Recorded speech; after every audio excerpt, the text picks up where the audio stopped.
Alors, bienvenue sur cette chaîne qui va être consacrée au dépouillement personnel et non au développement personnel, c'est-à-dire au fait de lâcher un peu toutes sortes d'idées qu'on se fait parfois sur soi-même pour vivre une vie beaucoup plus libre et beaucoup plus sereine quant aux différents événements qui peuvent nous arriver pendant cette vie. Alors, c'est aussi un peu lâcher tout ça passé pour être pleinement présent, pleinement présence à ce qui va s'offrir de neuf à nous. Et donc ce que je vais vous proposer dans cette chaîne, sur cette vidéo, ce sont des idées que vous serez invité à expérimenter dans votre vie, parce que pour moi, elles ont été des facteurs de changement. Alors, il faut savoir aussi que les idées que je vais mettre en avant ne sont peut-être pas tout à fait déjà acquises par vous, peut-être même parfois pas acquises du tout, et ça se peut qu'elles vous remuent un peu d'une certaine manière. Parce que de façon générale, on sait qu'il n'y a pas de changement sans une réorganisation de ce qui se fait à l'intérieur de nous. Et donc le sujet du jour, le sujet de cette vidéo, c'était de guérir ses émotions. Et pour guérir ses émotions, il faut regarder au bon endroit. Alors ça, c'est le premier indice que je vais traiter dans cette vidéo-ci. C'est l'idée de dire que souvent, quand nous vivons des choses qui sont très difficiles à l'intérieur, qui sont plutôt de type émotionnel, nous ne regardons pas au bon endroit si nous souhaitons entendre le message que nous donnent les émotions ou si nous souhaitons les guérir ou en tout cas les vivre de manière plus sereine. Notre premier réflexe face à ces émotions que nous avons est en réalité un réflexe plutôt de fuite. Et donc, je vais déjà faire, par rapport à l'idée de guérir ses émotions et regarder au bon endroit, deux petites observations. La première, c'est que quand on envisage les émotions comme devant être guéries, c'est un petit peu comme si on connotait négativement les émotions. Et qu'on dit les émotions, c'est quelque chose qui n'est pas agréable et je souhaite m'en débarrasser. Alors, il est vrai que ça peut ne pas être vécu de manière très agréable, mais il faut bien se rendre compte que quand on parle de guérir quelque chose, c'est qu'on le considère c'est qu'on considère cette chose comme étant négative. Et donc c'est un petit peu comme si on avait déjà un parti pris par rapport à l'émotion et qu'on l'étiquetait déjà de l'idée c'est quelque chose de mauvais. Alors que ça, ce n'est qu'une seule manière de voir. En réalité, une émotion peut aussi être considérée, envisagée comme étant quelque chose de formidable qui va nous guider vers nous-mêmes et qui va nous guider vers une bien plus grande sérénité et une pacification de ce que nous vivons à l'intérieur. Ça, c'est ma première remarque. Et ma deuxième remarque, c'est de dire que la proposition que je vais faire aujourd'hui concernant la guérison des émotions va être déjà le préalable de regarder au bon endroit, c'est-à-dire changer la direction de notre regard. Pourquoi est-ce que j'évoque ça? Parce que j'ai remarqué de façon générale que systématiquement, quand on vit quelque chose de difficile à l'intérieur de nous-mêmes, on a le réflexe de trouver des causes, des explications à l'extérieur de nous.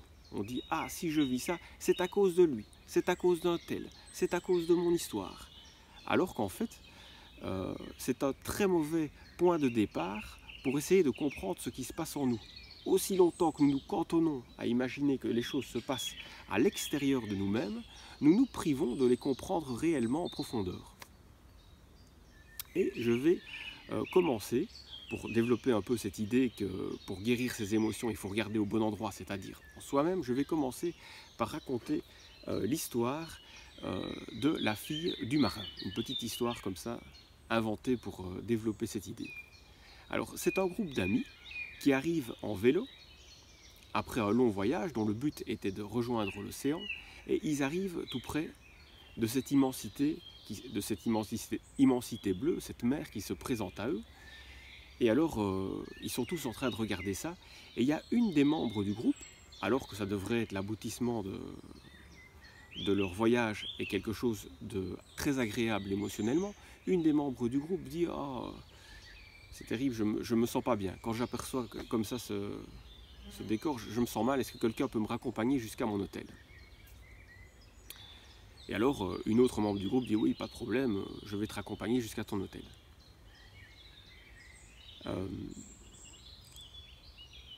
Donc, la première des choses, en fait, que cette fille met en place par rapport aux émotions difficiles qui naissent en elle quand elle voit l'océan, c'est au départ de fuir cela. Elle n'a pas envie de rester devant l'océan en essayant de comprendre ce qui vit en elle-même. Elle a envie d'essayer de ne plus voir l'océan, donc de partir dans un autre endroit et de rejoindre son hôtel.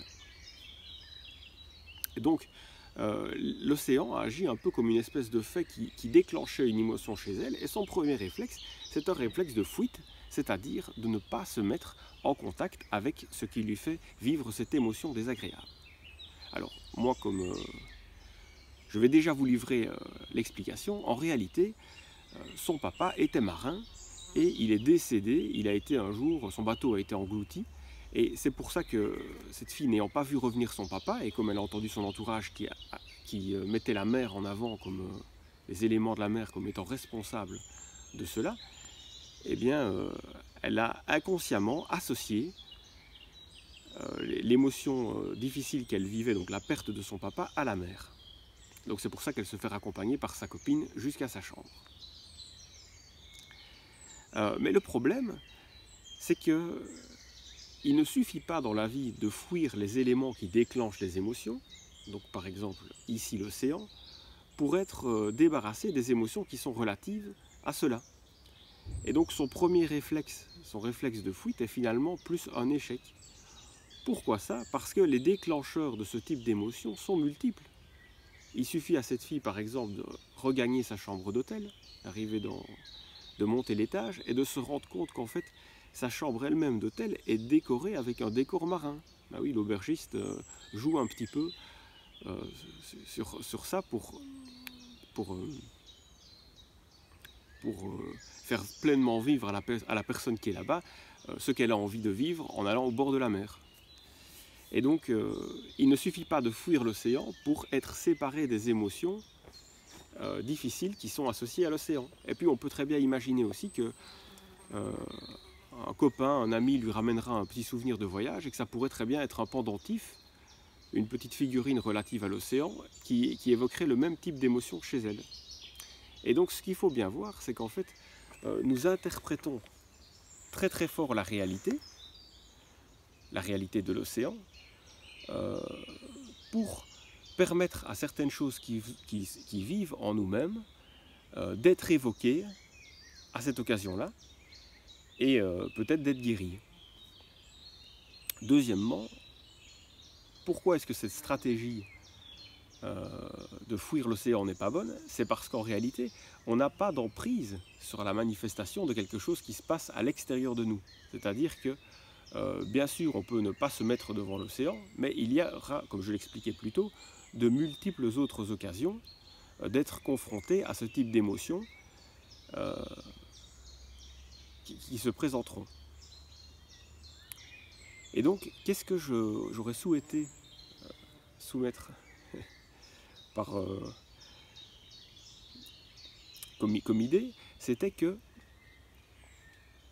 une même personne qui serait devant le même type de décor, le même type d'océan, ne vivra pas nécessairement les choses de la même manière.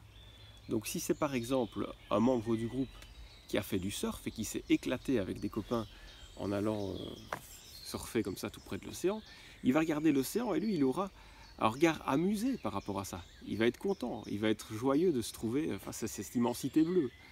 Et donc ce qui est très intéressant à voir, c'est qu'un même fait, l'océan, provoque dans deux personnes différentes des émotions qui sont complètement différentes et qui sont presque aux antipodes l'une de l'autre. Et donc, qu'est-ce que ça nous permet de conclure? C'est que la cause des émotions ne peut pas être l'océan, mais ne peut être que l'histoire personnelle de la personne qui vit ce contact avec la mer, avec l'océan, ou en tout cas des éléments de l'histoire personnelle de la personne vont être la cause véritable qui cherche à se manifester dans cette histoire de l'océan. Et ça met un petit peu en évidence que de façon générale, à partir du moment où on désigne l'extérieur comme étant la cause, c'est un petit peu comme si on se considérait comme un absolu dans la manière de vivre l'expérience. C'est comme si on disait, comme si on se prenait pour quelque chose de figé en disant tout ce qui se manifeste, tout ce qui est exprimé, ça vient de l'extérieur. Alors qu'en fait, nous ne sommes pas figés à l'intérieur, nous ne sommes pas un absolu, nous ne vivons pas tous la même réaction face au même type d'expérience. Alors, par rapport à tout ça, vous allez me dire, oui d'accord, ce n'est pas l'océan lui-même qui est la cause, l'océan n'est qu'un déclencheur, et je vais vous donner un autre exemple, qui serait par exemple un cas où deux personnes iraient au cinéma, verraient un film qui est triste, et l'une d'elles pleurerait, et si on posait à cette question, à cette personne, pourquoi est-ce que tu pleures? Elle dirait, ben, rends-toi compte, il a été abandonné, c'est ce film qui est terriblement triste. Et on pourrait désigner à cette même personne qui pleurait, qui vit des émotions difficiles par rapport à ça, une autre personne qui se trouve plus bas et qui lui a peut-être un regard, lui ou elle, un regard amusé par rapport au film qui est en train d'être visionné. Donc de la même manière, pourquoi est-ce que la réaction n'est pas la même chez l'un et chez l'autre? Parce qu'en fait la cause de la réaction n'est pas le film lui-même, mais est des émotions qui se trouvent dans la personne et qui sont liées à l'histoire personnelle de cette personne. Alors, quand il s'agit de voir que l'océan n'est pas la cause, vous êtes certainement d'accord avec moi. Quand il s'agit de voir que le film triste n'est pas non plus la cause des émotions, vous êtes également probablement fort d'accord avec moi. Mais l'idée, pour avoir une évolution et une amélioration de son vécu émotionnel, c'est d'arriver à maintenir cette idée-là, que l'extérieur n'est pas la cause, dans nos propres difficultés relationnelles. Et je vais par exemple avancer l'idée que dans nos difficultés avec nos parents, ce n'est pas spécialement le comportement de nos parents qui est la cause de ce que nous vivons de difficile aujourd'hui. Ça pourrait être la même chose dans nos difficultés, par exemple, avec notre frère ou avec notre sœur. C'est pas toujours son comportement à elle, c'est pas son comportement à elle. Et en tout cas, si nous voulons que quelque chose puisse évoluer en nous-mêmes, nous avons tout intérêt à ne pas considérer que c'est son comportement, mais que c'est bien plutôt des émotions qui vivent en nous-mêmes, qui trouvent à s'exprimer à l'occasion de la rencontre de cette personne-là ou de ce dialogue un peu difficile. Et autant on fait ça très facilement quand il s'agit de l'océan ou d'un film de cinéma, mais autant on a beaucoup plus de difficultés à faire cela quand il s'agit de régler nos difficultés relationnelles avec les autres. Et si par exemple un jour on a eu une collègue dont on a considéré qu'elle nous a humiliés au travail parce qu'elle disait qu'on ne savait pas s'y prendre avec nos patients par exemple, pas avec les patients, avec les clients qui permettaient à l'entreprise de bien fonctionner, on aura tendance à dire quelle salope par exemple parce qu'elle m'a pas permis, c'est de sa faute si j'ai été comme ça humilié, traîné dans la boue, et on ne verra pas qu'en fait une autre personne que nous-mêmes qui aurait été dans le même cas n'aurait pas nécessairement vécu la même chose et aurait peut-être vécu beaucoup plus sereinement la remarque qui avait été faite par la collègue, qu'elle aurait pris ou qu'il aurait pris juste pour une remarque étant un point de vue exprimé, quoi. Donc la raison pour laquelle nous vivons si difficilement certaines choses, c'est parce que nous ne sommes pas déjà totalement en paix avec certaines choses et ces émotions-là à l'intérieur de nous-mêmes. Et donc, bref, j'ai fait un peu le tour de cette première proposition pour guérir ces émotions. Je disais, le premier préalable, c'est de regarder au bon endroit. Habituellement, nous avons le réflexe de chercher les causes à l'extérieur de nous-mêmes. Admettons que la cause ne peut pas être à l'extérieur, mais qu'elle est nécessairement en nous. Alors remarquez, je n'ai pas encore expliqué comment guérir la cause en nous. Ça fera l'objet d'une autre vidéo. Mais mon invitation, c'est une invitation à déjà faire preuve d'une certaine vigilance dans sa vie quotidienne, d'avoir le réflexe de se dire ce qui me fait vivre cette chose si difficile intérieurement, est-ce que c'est bien là? Est-ce que la cause est bien le comportement de l'autre? Est-ce que la cause ne serait pas ailleurs? Déjà rien que ça, déjà rien qu'imaginer que la cause n'est pas le comportement de l'autre, mais se trouverait plutôt en nous-mêmes, c'est faire un pas énorme vers la guérison de ces émotions. Alors ça, c'est ce que je voulais faire dans cette première vidéo. Et là, c'est une vidéo où bien d'autres suivront pour expliquer que faire alors avec ces émotions qui vivent en nous. Et je suggérerai des manières de les résoudre qui fonctionnent très bien parce que beaucoup de personnes les ont déjà expérimentées et j'espère qu'elles vous profiteront également. Alors, tout ce que je vous suggère ici, c'est une bonne pratique, euh, une bonne vigilance, de bons réflexes pour essayer déjà d'apercevoir dans vos situations de vie qui vous sont propres, à quel moment vous avez l'intention, vous avez l'attitude de rejeter à l'extérieur de vous-même la cause qui en réalité se trouve en vous. Voilà, merci, bon cheminement personnel à chacun.